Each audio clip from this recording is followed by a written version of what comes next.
Hi folks, and welcome to today's video, which is an unboxing video. Today I'm unboxing the Funrise Furlings.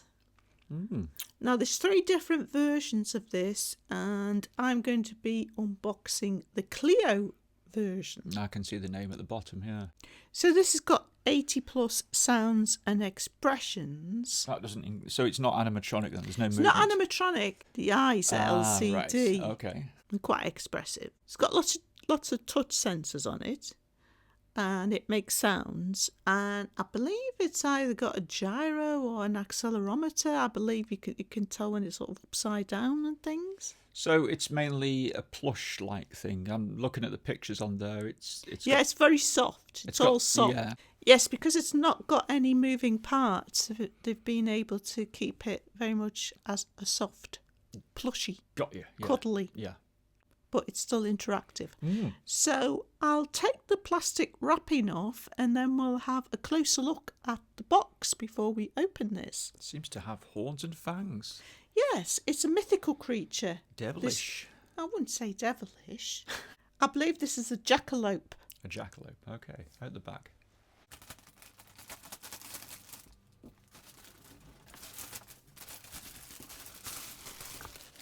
It's got a disproportionately big head. You can see that. So it's almost the same size as the body, isn't it? It's like 50-50. And he's got a try me, so we'll try that out now. Okay. What do we press?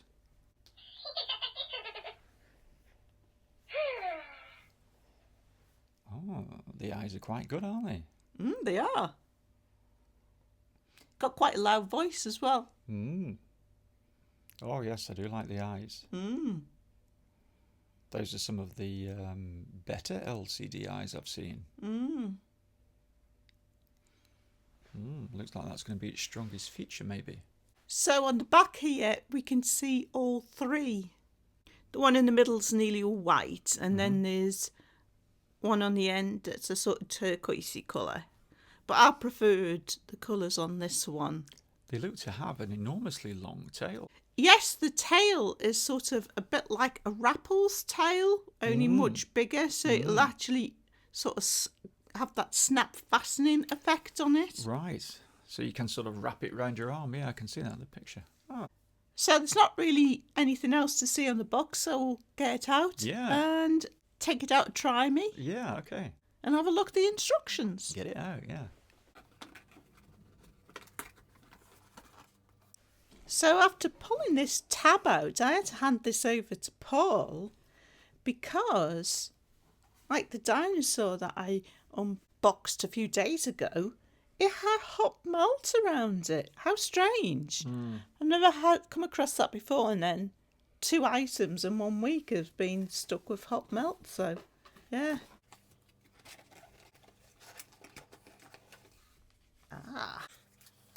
Instructions. Looks nice and simple. And we've got a cable tie here. And we've got one more here. And a smaller one on the tail there. It's a pretty big thing, isn't it? Yeah. Unfurl the tail. Oh yeah, you can feel that snap fastening in here. There. Oh, yeah, yeah. And it is a really long tail. Great. Very cuddly. Yeah. Yes. Very much like a cuddly plush. I can imagine this being popular with young kids. So it's got a few different kinds of material. You've got the long fluffy fur, and then you've got some very short plush here, which is again very soft. And then some piping around here. And then the feet have sort of velvety sort of plush, and then embroidery. I think that's embroidery, or is it? No, it looks like embroidery and feels like it, but I think it's actually a different sort of material. It's just like a silky material, isn't it? Very tactile experience as well. Yeah. So looking at the instructions, we can see that it takes 3 AAA batteries, and it comes in Try Me. So we want to press the button onto on. And this is all located on the bottom of the furling. Right, so it's got like a Velcro pouch here.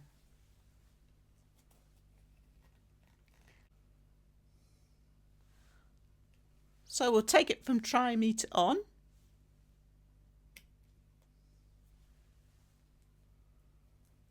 It's an interesting arrangement for the battery cover. And then to start playing with him, you press the tummy.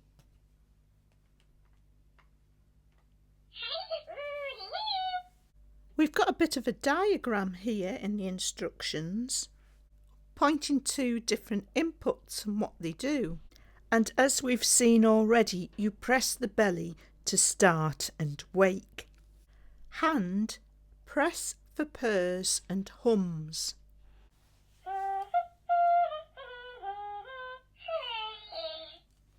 You're going to press it again, Paul? This is the left hand. Yes. Oh, well, it's right hand.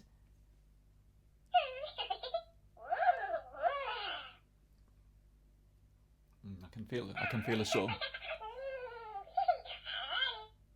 sort of button in there that you can press. Like a press button. Yeah.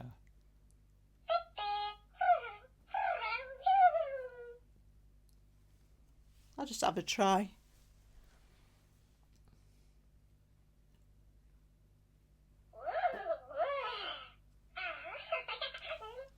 Oh yeah, I can feel it. It's quite a soft button, isn't it? Mm.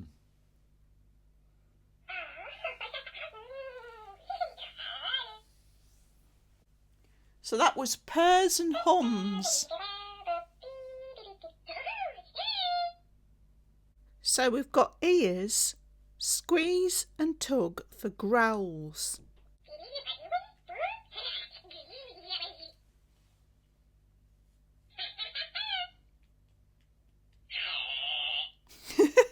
Yeah, they're like press button switches, but just like that's in the paw, aren't they? Yeah, rather large and sort of like a long, soft action to them. What happens if you press both at once?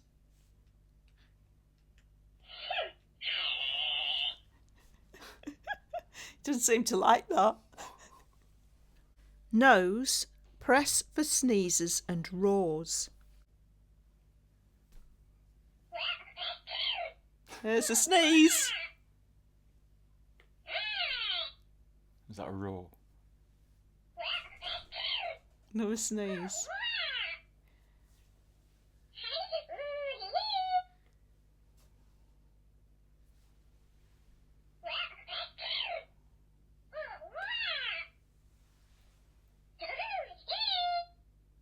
Back, press to coo and sing. So it looks like this pressing the back is sort of cuddling it. Right, shall I try it? Yeah.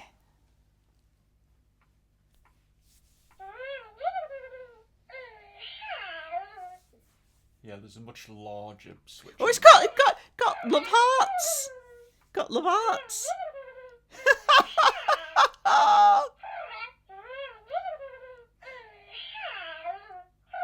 Oh, it's quite sweet.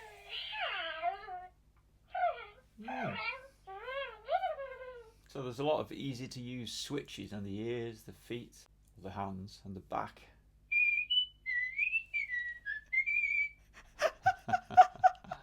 Still got hearts in his eyes. Yeah, they're a very strong feature, the eyes, aren't they? Yeah. So it's not really, it's not really got a language, has it? It's just got like funny little noises. Yeah, it's not like Furbish, is it? No. Shake and throw for giggles and laughs. Okay, so you're going to try shaking.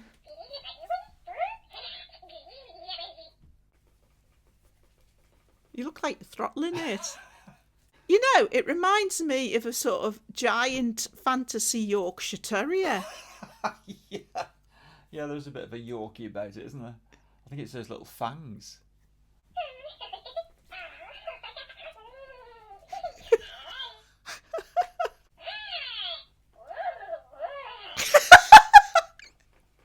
You've got to be quite physical with it to get some response from it.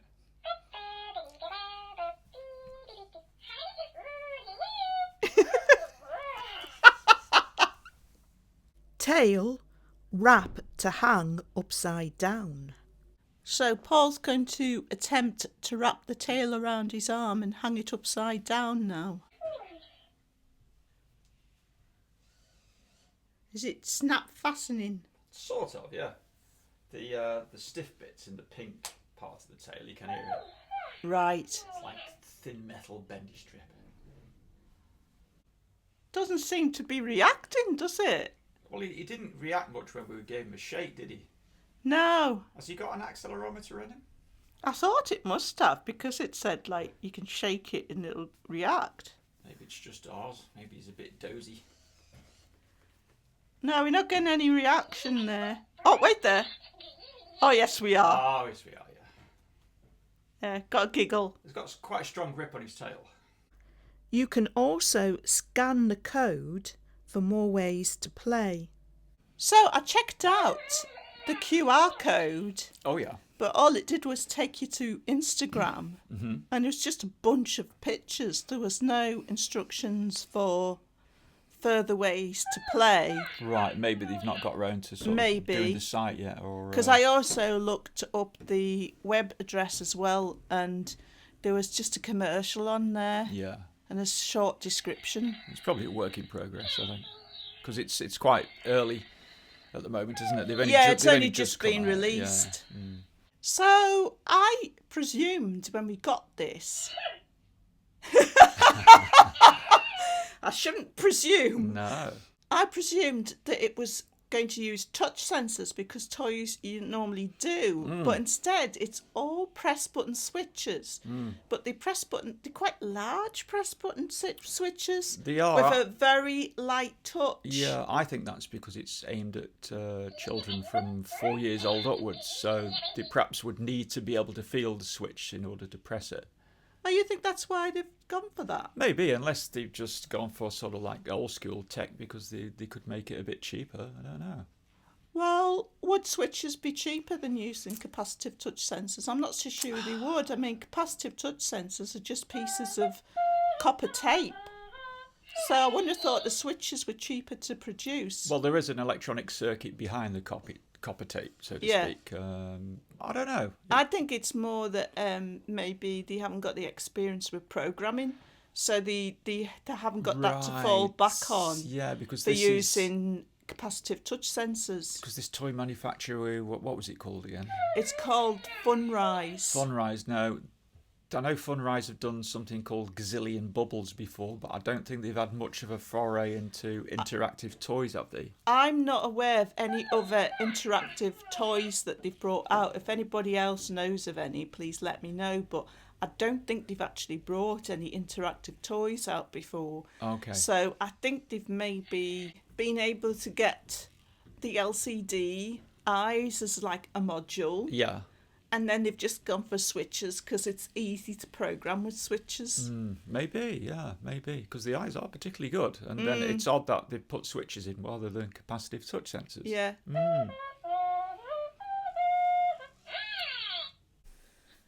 And I do wonder if the lack of responsiveness to moving it around and shaking it.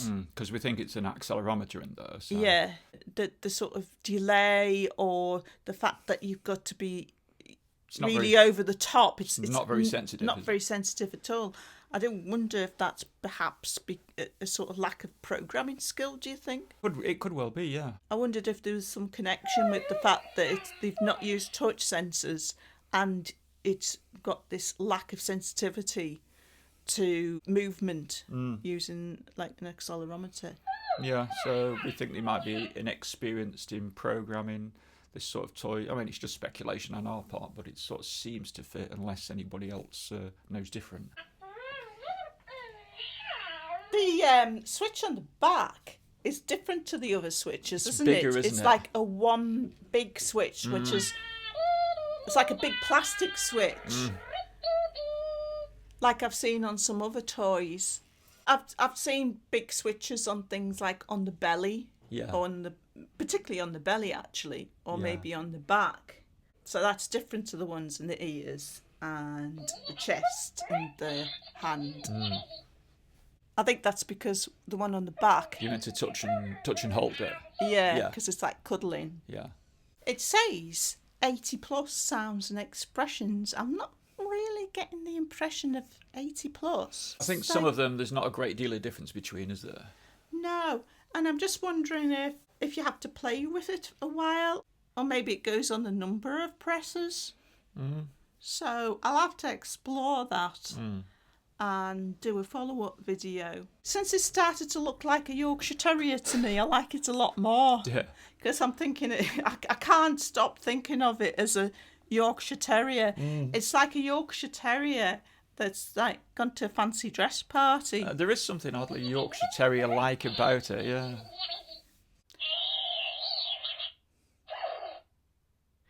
So, in summarising, let's state the positive points first. Okay. The quality of the plush is very good. It's quite dense, isn't it? Yes, it is. They seem to put a lot into the actual sort of plush and textures. Yeah, I quite like that. The different fabrics they've used on it, different lengths of plush, and that's quite a nice attention to detail there. I think that's because they've really had this focus of making a plush, and then you've got some interactivity as a sort of bonus. So they've really rather gone than for the other something way that around. looks nice. Yeah. Yeah. So I would say positive point is the quality of the plush and the appearance and the cuddle ability. Cuddle factor, yeah. Yeah. The sounds that it makes, its voice has got a nice voice.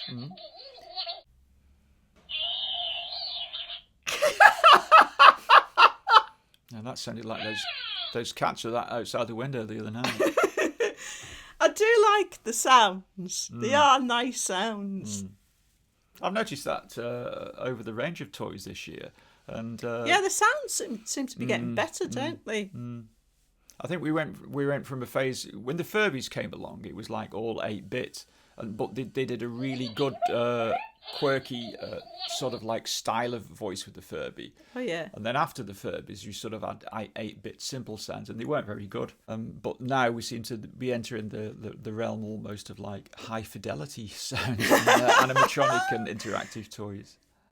I think the eyes, they actually look better in real life than they do on the screen. Yes, the eyes are very good, yes.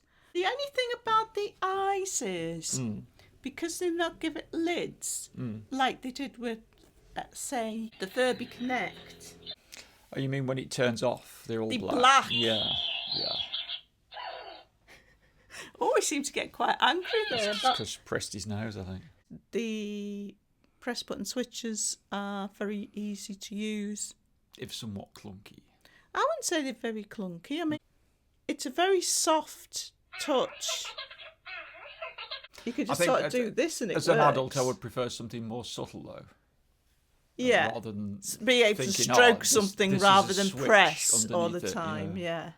And negative points. I think if you like interactive toys and if you're looking for something that does a lot, I think you might be disappointed. Yeah, I think it appeals more to people who like plush or children who really, really like plush. You think it would and want something cuddly. Right. You think it'd appeal to adult plushie collectors? I think it would appeal to plushie collectors, yes, because they have made a lot of effort with the actual appearance and they the have. plush and the different materials they've used. So, yeah, for a plushie collector, you've got a really nice cuddly plush with the bonus of the eyes and the sounds. But for someone who's really into animatronics or interactive stuff, maybe It's not so thrilling from that perspective, is it? Yeah. and you've got that sort of lag with using the accelerometer. Yeah, they've obviously they're not getting the best out of the electronics in there with the programming, are they? Yeah. Apart from the eyes and the sounds, but the accelerometer, Might as well not have one. Most other toys have sort of nailed that sensitivity aspect some time ago, but this seems to be starting from square one. So, folks, I hope you found that interesting and useful to some degree. Thanks for watching, as always. and hope to see you next time.